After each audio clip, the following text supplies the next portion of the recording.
check this aircraft.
I should have never let him in my plane in the first place.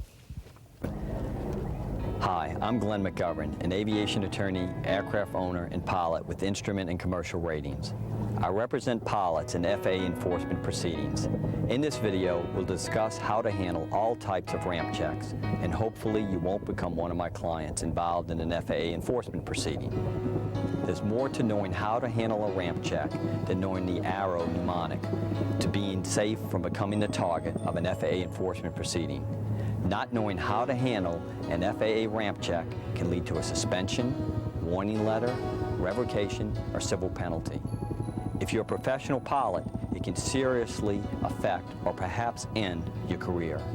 This video's purpose is to keep you out of trouble with the FAA when you encounter the dreaded ramp check. The rights you have depend on what type of flight you're on. A Part 103 ultralight aircraft, a Part 91 private aircraft, an experimental airplane, kit-built or warbird, a Part 135 air taxi, or a Part 91 executive jet or turbine,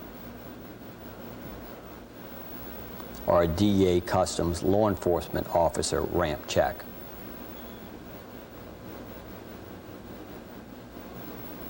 The rules are different for each type of operation. The scheme of things will become apparent as we look at the FAA's own rules and manuals, publications most pilots don't look at but should.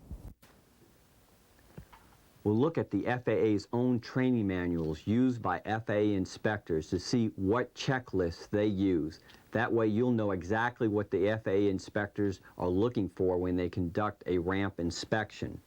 We'll even take a look at the NTSB case law and see what mistakes other pilots have made that led to FAA enforcement proceedings. What is a ramp check? A ramp check is defined as surveillance of an airport operator or an air agency or a pilot to see whether that person is in compliance with the FARs. The purpose of the ramp check is to check actual air operations to make sure that the person operating the aircraft is in compliance with the FARs. The FAA Inspector's Manual lists 3 common reasons for an FAA ramp check or ramp inspection. One is a notification by ATC that someone has violated a FAR. The second is normal surveillance that is conducted by FAA inspectors. And the third is when an FAA inspector observes an unsafe incident in a traffic pattern or near an airport. Okay. Ramp inspections may also be planned for a specific operator. Common reasons listed in the manual for targeting an operator are 1. Recurring complaints, 2. Suspected violations of the FAR, and 3. Special emphasis programs required by the regional office or headquarters. Let's talk about ramp checks in general, and then we'll get into different specific operations. A ramp inspection may be done by either an operations inspector who will check off the items on a job aid form regarding an aircrew, or by an airworthiness inspector who will fill in the aircraft section of the job aid form. If an airworthiness discrepancy is discovered, the operations inspector will coordinate with an airworthiness inspector at the district office. Once a ramp inspection starts, it will continue unless a discrepancy is discovered that would affect the safety of a flight or the dispatch of an aircraft that would violate the FARs. Then the operations inspector will contact an airworthiness inspector to issue an aircraft condition notice to be placed on the aircraft. All the discrepancies will be noted on the job aid.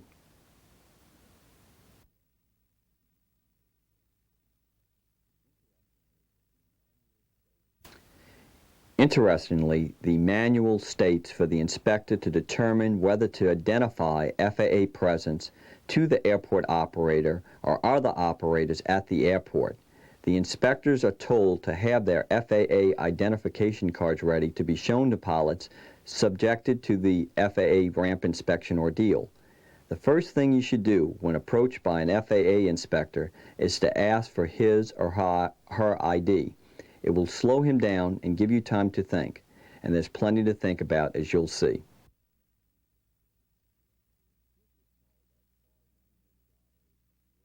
Here's what's called a FAR 91 job aid that the FAA inspector uses on a Part 91 ramp check. This is what he or she is looking for. Note the manual states the inspector either gives a satisfactory or an unsatisfactory rating, a condition notice, a letter of correction, and or an information package is sent to another district FAA office. If an unsatisfactory rating is given, an information file is made. This is sent to the appropriate district office if the pilot is in another FAA district, and if an enforcement investigation is necessary, an investigation will begin. The operator will be informed of any violations and told operations without correcting the discrepancy will be a violation of the FAR. Inspectors have different job aids for different operations. For 91, Executive 91, 135, 121, and even 103 ultralights. If an airworthiness item is found, a buff colored tag will be placed on the aircraft's door or other conspicuous place with a string, with the 2 white copies of the tag form sent to the airworthiness section for follow-up. Let's look at a ramp check for each type of operation. First, the 103 ultralight aircraft ramp check.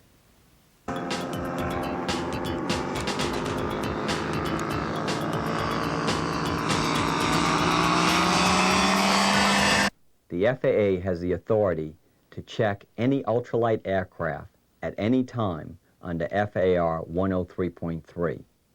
The FAA even contends that if a ultralight aircraft is actually a Part 91 aircraft, and this aircraft is registered as Part 91, that it has the authority to check that ultralight or Part 91 ultralight aircraft at any time.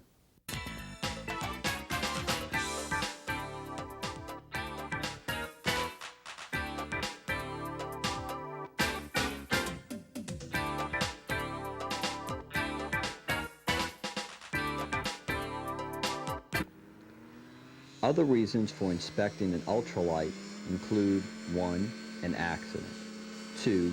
An incident, 3. A complaint, 4. An airport, ramp, or other scheduled inspection, 5. An air show event.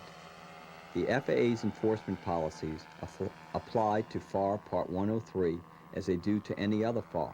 It is important for you to be familiar with the checklist and information in the FAA Circular AC 103-7.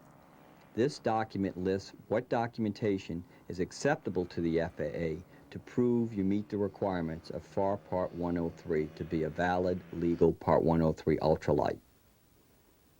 It also contains a form and formula for computing the top speed and cruise speed of an ultralight based on measurements and other criteria. The FAA won't ramp check at an airshow event as set out in the General Aviation Inspector's Manual, but it will for ultralights. The reason: if a person receives compensation, which may be fuel or other gratuity, that would make its operation not a FAR Part 103 operation, but possibly a Part 91 commercial operation. The FAA inspectors are taught to look for this in the General Aviation Inspector's Handbook 8700.1 and FAA Circular AC 103-7. The FAA inspector has a right under FAR 103.1 to check for the weight of the powered ultralight vehicle. The FAA inspector has a right to check that the fuel capacity is less than 5 U.S. gallons.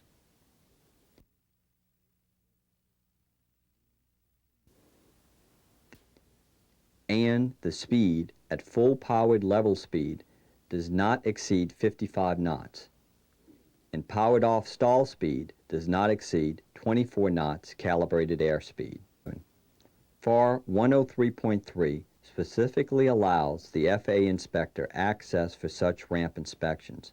An ultralight operator must, upon request, allow the inspection of an ultralight vehicle or will be cited for violation for refusing the inspection. The inspector may want to weigh the aircraft immediately to prevent substitution of lighter parts or taking non-essential parts off before the ultralight can be checked. The inspector may want to measure the wing and tail surfaces to compute stall and maximum cruise speed compliance, and check for permanent attachment for any speed control devices so that they can't be altered in flight. The inspector is also looking for a certified weight documentation from an A&P or manufacturer, a spray rig, advertisements, students who aren't really students but are paying for rides, an experimental airworthiness certificate, a pilot and pilot's license, or a training operation conducted under an exemption, a free ride accompanying a purchase of an item, or possible problems which may lead to FAR violations. 103.3b provides upon request of an FAA inspector, any person operating an ultralight must produce evidence of compliance with Part 103. Documentation from a mechanic as to the weight or manufacturer's information as to the weight, stall speed, top speed, and fuel capacity should be produced to prove the ultralight complies with Part 103.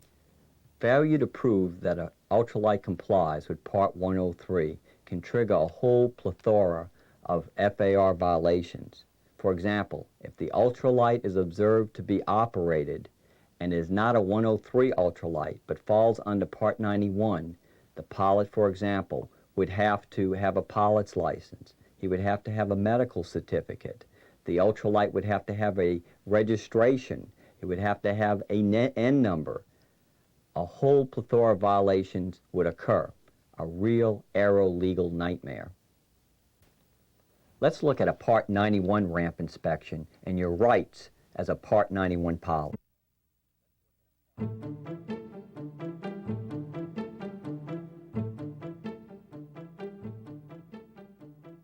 I've researched Part 91 with our Summit computerized research system. There are no requirements under Part 91 that require a pilot to give immediate access to the interior of his aircraft to an FAA inspector. In contrast, there are such provisions in Part 103 and Part 135 that require a pilot to give immediate access to the interior of an aircraft to an FAA inspector.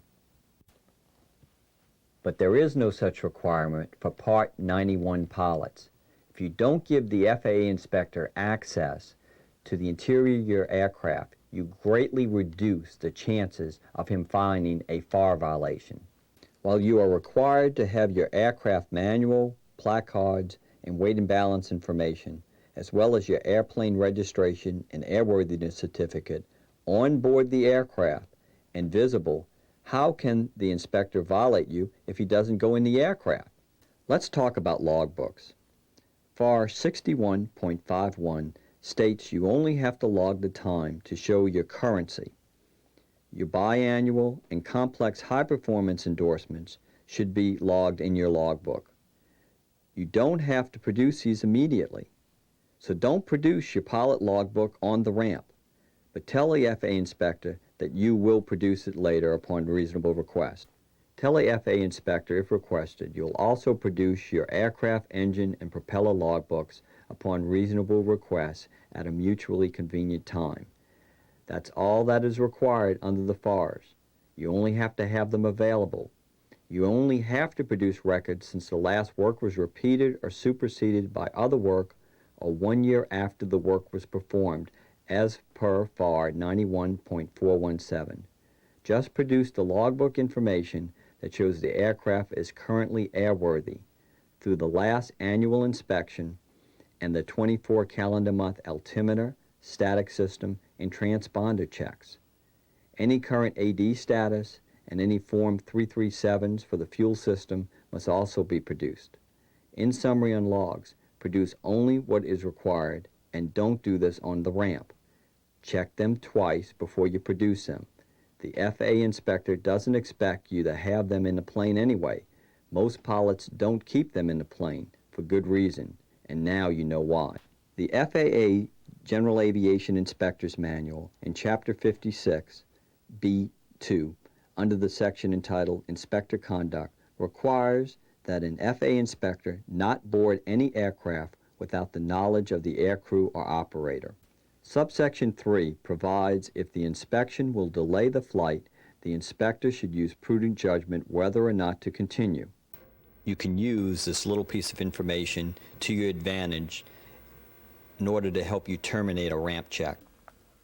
If approached to ramp check your aircraft and you're Part 91, after asking to see the FAA inspector's ID, you should choose to tell him or her you will not give permission to enter your airplane.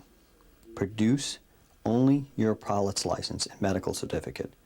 Always ask for the FAA inspector's ID to slow him down.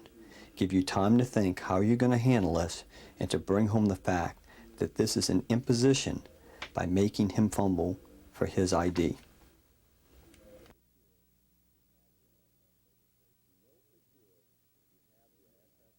If you know for sure you have your aircraft registration, airworthiness certificate, radio license, and they're in order, that is not expired and current, you may produce them. If you're not sure, don't.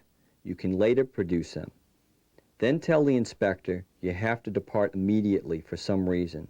Any reason, such as if you're IFR rated, you have a clearance void time about to expire, or you have to leave immediately, so such a ramp check now would cause you irreparable damages or harm.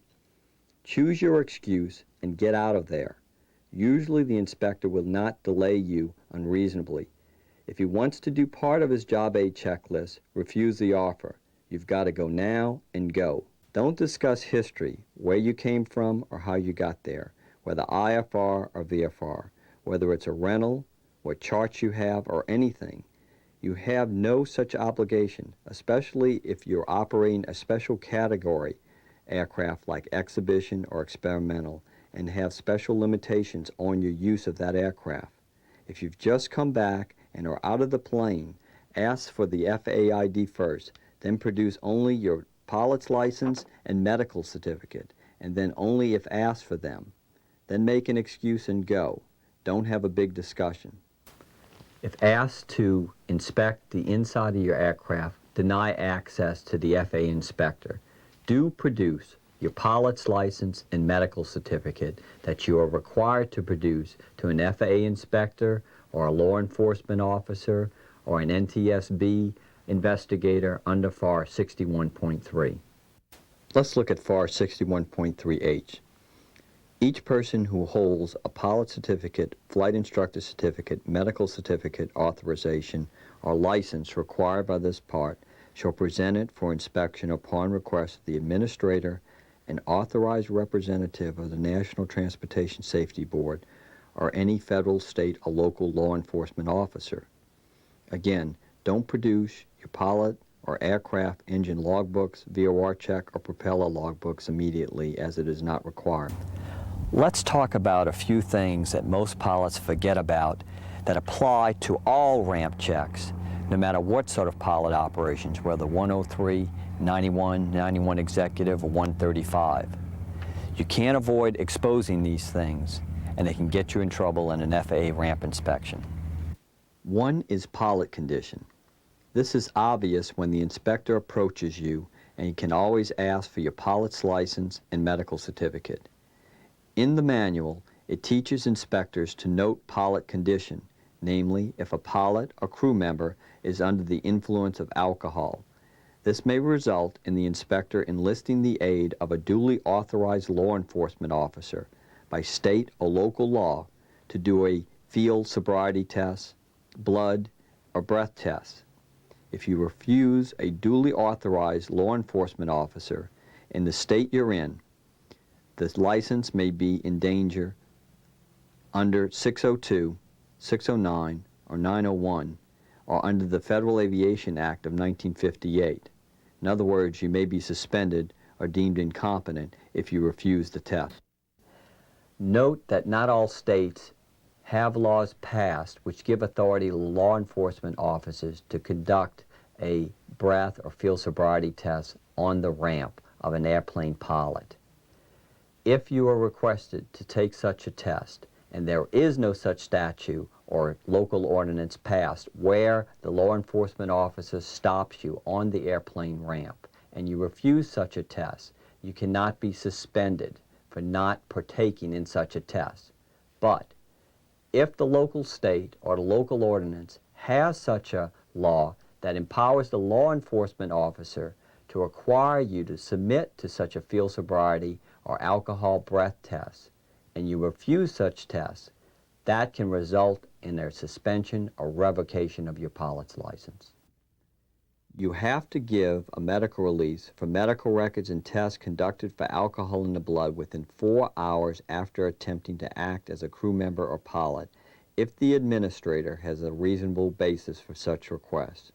Remember, you cannot have consumed alcohol within 8 hours, be under the influence of alcohol, use any drug that affects your faculties, and cannot have more than 0.4% by weight or more alcohol in your blood. You don't have to be under the influence of alcohol for pilot condition to come into play to create a FAR violation, as shown by the following case. In Administrator versus Yeagle, the pilot had allegedly landed at the wrong airport the day before after canceling an IFR flight plan, and a call was made to an FAA inspector who went to ramp check the plane. The inspector arrived at the airport and observed the airplane taxiing, and the pilot did not have his glasses on. The pilot said to the inspector that he wasn't wearing contacts. The pilot said he had his glasses in his pocket because they bothered him, and allegedly told the inspector he took them off in flight. After a hearing in which the pilot did not take the stand to testify, he was cited for not having his glasses on while taxiing and thus operating the aircraft without his glasses. The other thing many pilots forget about is the apparent condition of the aircraft, namely FAR Part 91.7. If you operate an unworthy aircraft and the FAA inspector sees you doing this, you can be cited under FAR 91.7. In Administrator versus Levine, the pilot flew an aircraft without its wingtips. It was stolen, and a condition notice was attached to the door.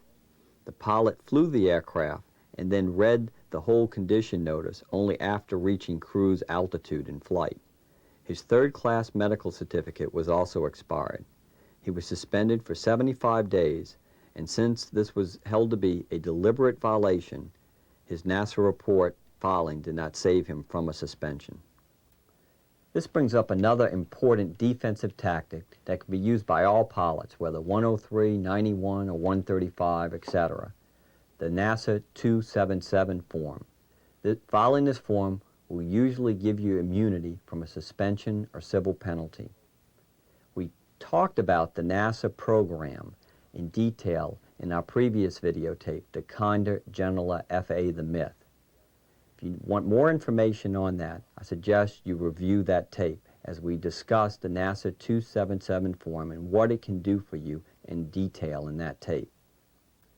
Let's just cover a few points on the NASA 277 form program. The NASA form will not protect you from an incident involving an NTSB Part 830 defined accident. It won't help you if you're involved in a criminal activity. It won't help you if the violation is a deliberate act or it is a reckless activity. But it will work if you're careless. It will not work if pilot competency is involved. If in doubt, call an experienced aviation attorney. The NASA 277 form will give you immunity from being suspended or fined if filed timely. It must be filed within 10 days from date of the incident and sent in the U.S. mail and postmarked within 10 days from date of the incident. Don't Federal Express it. I suggest sending it certified mail return receipt and bring it to the post office to get your receipt stamped. A letter saying you committed a violation can be put in your airman's file, and you can appeal that being done, but you cannot be suspended or fined. You cannot use the program within 5 years from date of a suspension or fine for a FAR violation. But you can file as many NASA forms as you want, but you can only use the immunity offered by the NASA form once in 5 years from date of a suspension or fine from a FAR violation. All crew members must file a NASA form to get this immunity. You can copy the forms or get them from any FAA FSDO office. Remember to keep the receipt that you'll get from the NASA people at Moffett Field for several years. You can use this form to obtain immunity, and we've gone over the most important points. So now let's go on to the next section. For more information, look at the other tape, but that's all we have time for now. Right now, I want to discuss what the FAA inspector has on his job list when looking to ramp check a Part 91 aircraft.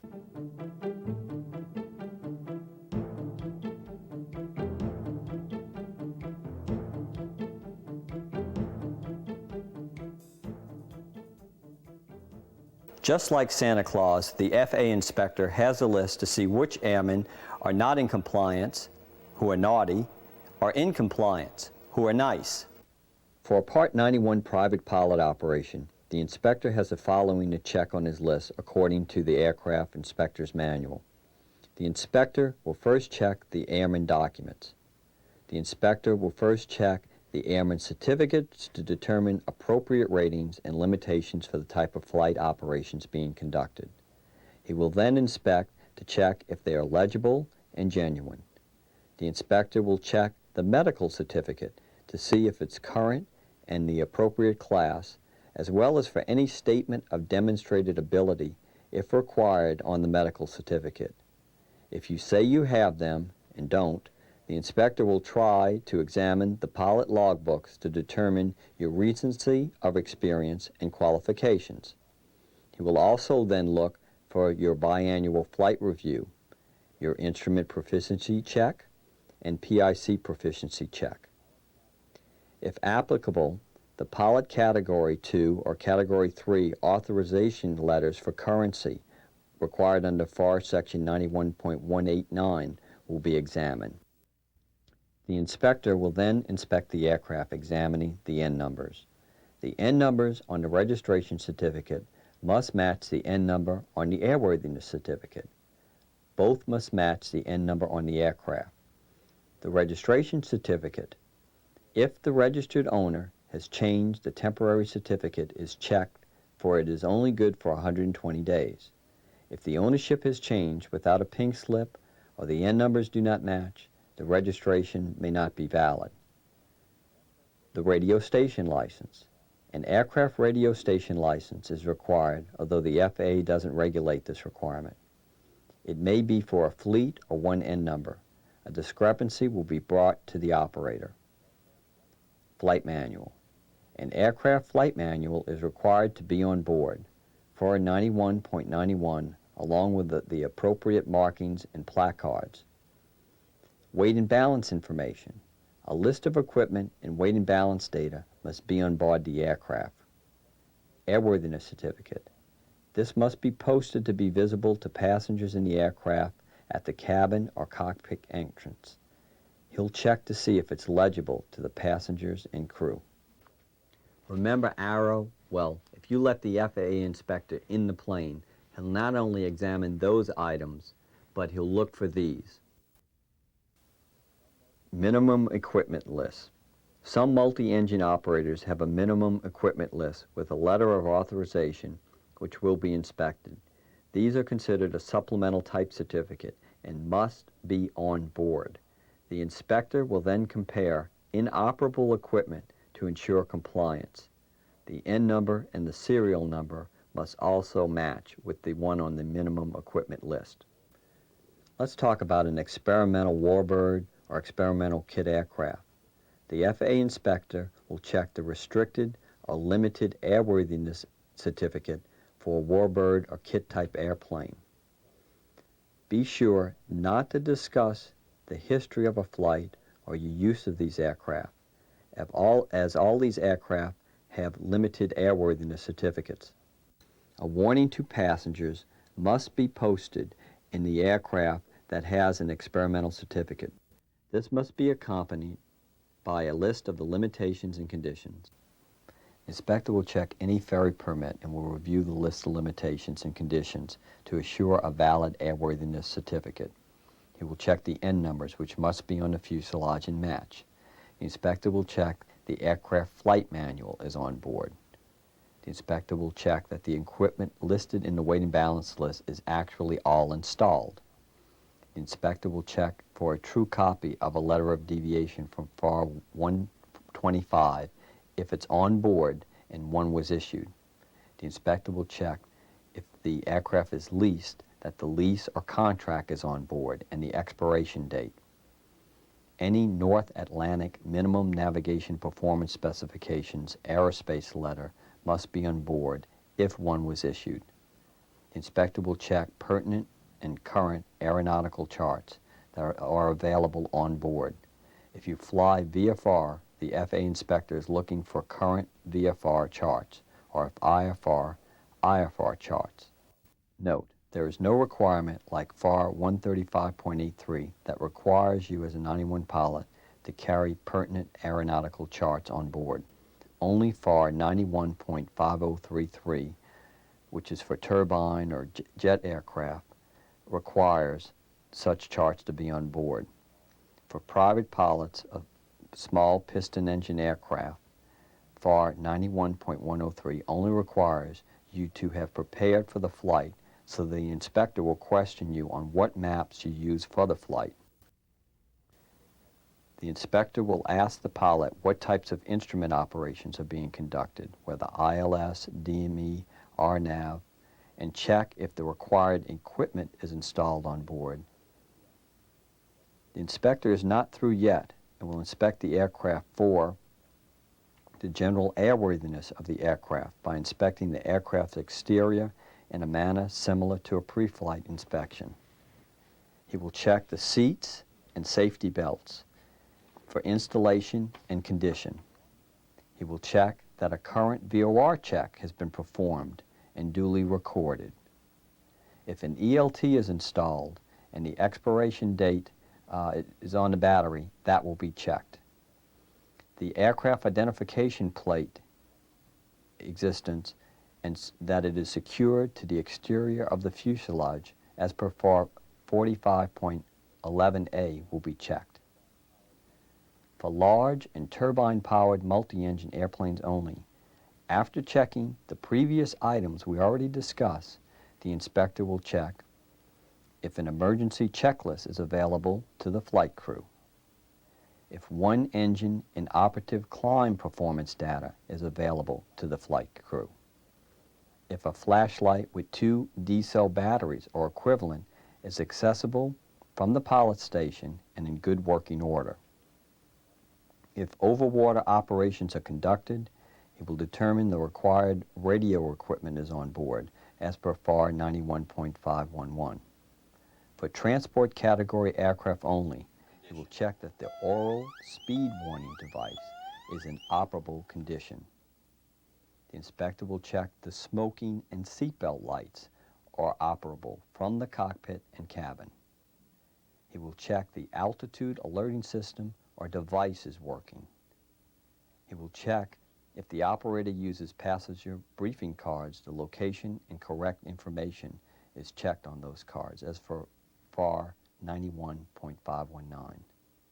He will also check the emergency equipment is on board as if required under FAR 91.513. If the operator conducts overwater operations, the inspector will check for survival equipment and condition, life preservers with approved survivor light for each occupant, life rafts with survivor location light to accommodate all, pyrotechnic signaling device for each life raft, emergency radio signaling device, lifeline, appropriately equipped survival kit. For turbojet-powered aircraft, the previous items are required, plus altitude alerting device, smoking safety seatbelt sign is operable, aural speed warning device is operable.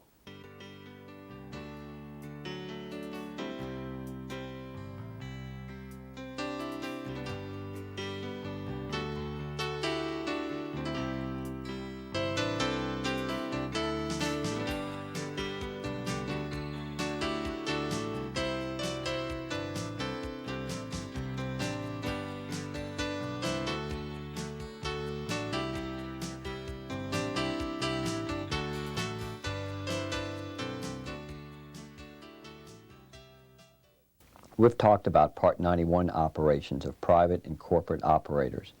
Let's look at Part 135 operations, which do require a 135 operator to give access to the base and to the aircraft. FAR 135.73 requires the certificate holder and each person employed by the certificate holder at any time or place to make inspections, tests, including en-route inspections. The inspector has a right to inspect the crew, their appropriate medical certificates, and pilot's licenses and ratings, their personal flight equipment, such as aeronautical charts, which must be current, appropriate operator manuals, operable flashlights, and the Part 135 aircraft. In addition to the previous items we've discussed, to the documents and things required in the Part 91 aircraft, let's now discuss additional items an inspector looks for in a Part 135 ramp check. Now note, some of these items we're going to go over are not required in all aircraft and depend on how many passenger seats and type of aircraft. Aircraft registration, airworthiness certificates, aircraft and cabin logbooks or equivalent, carryover items and cabin items that need repair, appropriate placarding, fire extinguishers, protective breathing equipment, megaphones, crash acts, passenger briefing cards, passenger seats, passenger oxygen service units, flight attendant stations, galleys, lavatories, storage compartments, required placards and signs, emergency lighting system, exits, main landing gear viewing ports, first aid kits, cockpit checklists, one engine inoperable climb performance to comply with FAR 135-181A2, emergency checklists for fuel, instruments and controls, engine inoperable procedures, any other emergency procedures necessary for safety, Other items may be required, but these are the items listed in the inspector's manuals. An inspector may also inspect the base, refueling operations, loading areas, etc. of a 135 operator as part of his inspection. But these areas and these checklists for these areas are beyond the scope of this videotape. Let's talk now about something more exciting than an FAA inspector waiting for you on the ramp, a Customs DEA ramp inspection.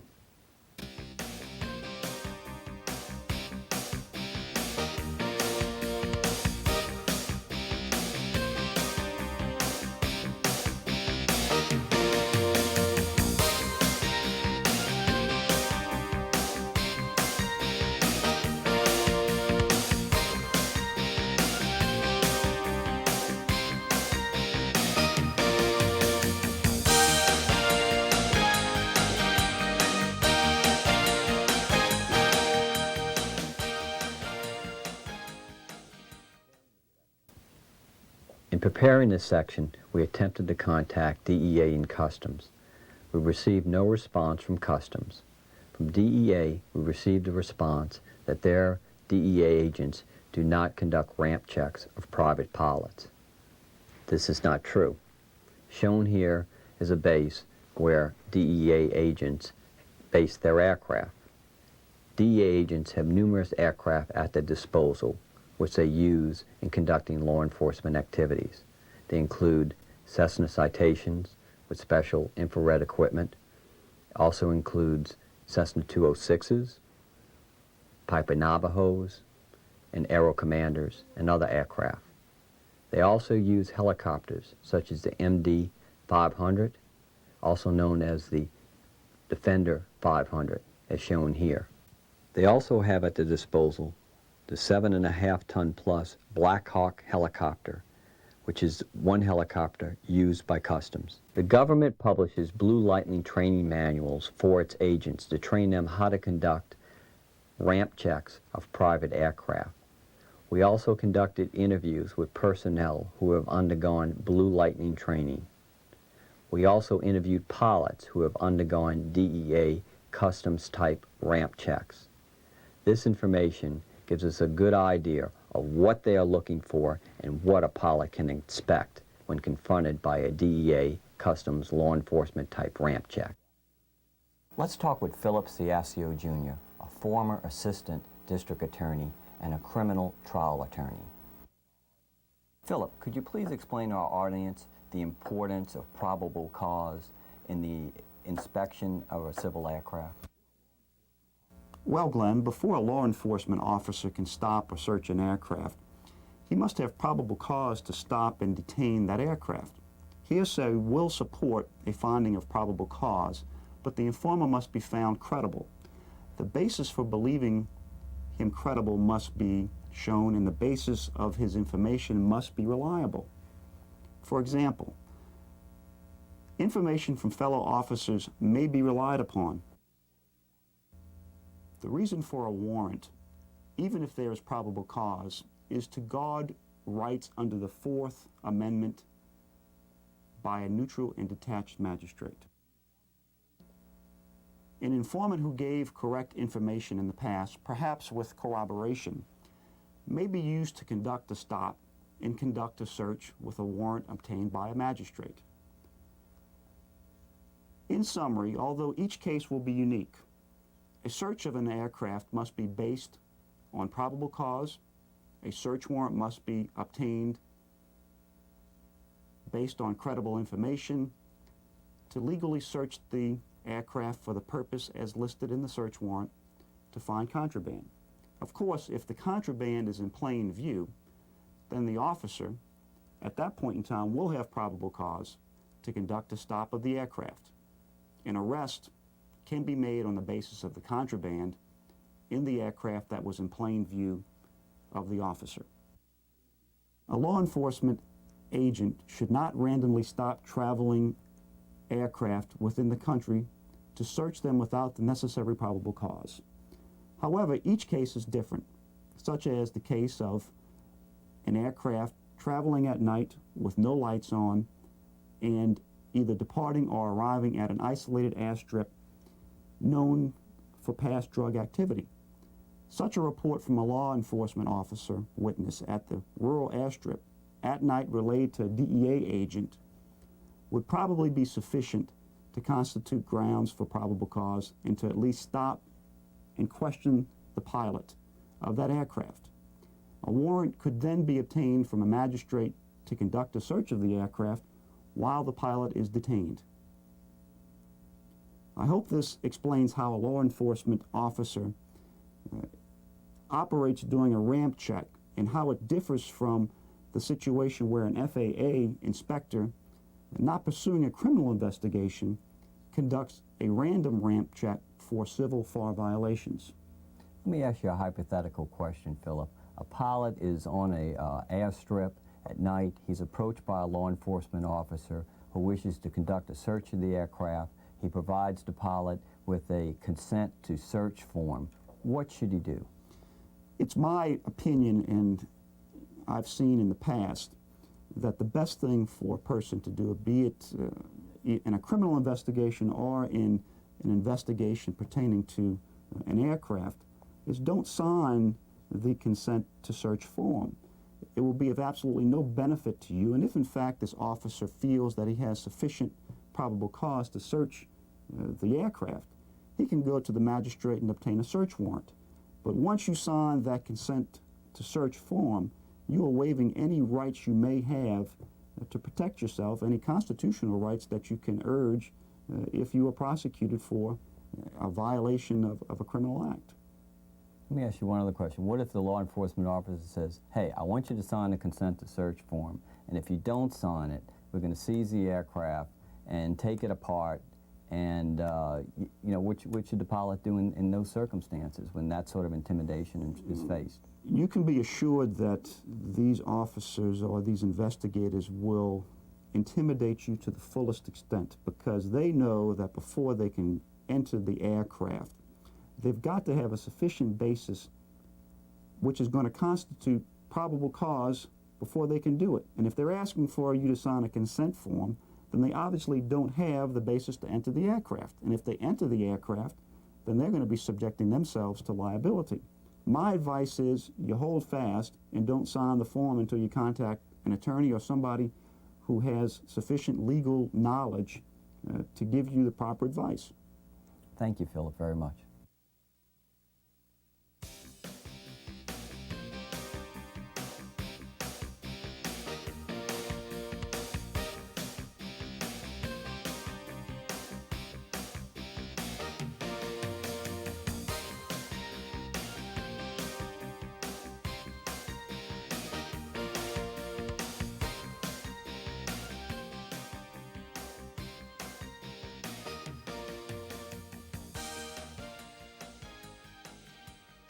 The purpose of a DEA customs inspection is different from an FAA ramp inspection. They are not looking for FAR violations in a customs DEA ramp inspection, but they're looking for contraband. So the ramp inspection will be conducted differently. Let's talk about how a ramp inspection could begin. There may be an interception in the air, or the pilot may not be aware that he's subjected to a ramp check until he arrives on the ground and is intercepted by a law enforcement ground team. A call on the emergency frequency of 121.5 may or may not be made to the intercepted aircraft in an air interception. Many times communication will be attempted in the air, or possibly communications will be relayed from the team in the air to a tower at a tower airport. You will then receive instructions to land or to taxi to a particular area. You may be instructed to taxi to a particular area where you may observe personnel waiting for you. Any instructions given in the air or received from the tower should be carried out. It's not uncommon for an airplane to be followed by a Black Hawk helicopter. The Black Hawk helicopter may follow the pilot until he lands, and then may land near the aircraft. The Black Hawk helicopter can weigh over 7.5 tons in its customs DEA operational mode. It can exert a downwash from its large rotoblades of over 160 miles an hour, the equivalent of a Force 5 hurricane. Care should be exercised in the positioning of your aircraft and taxiing.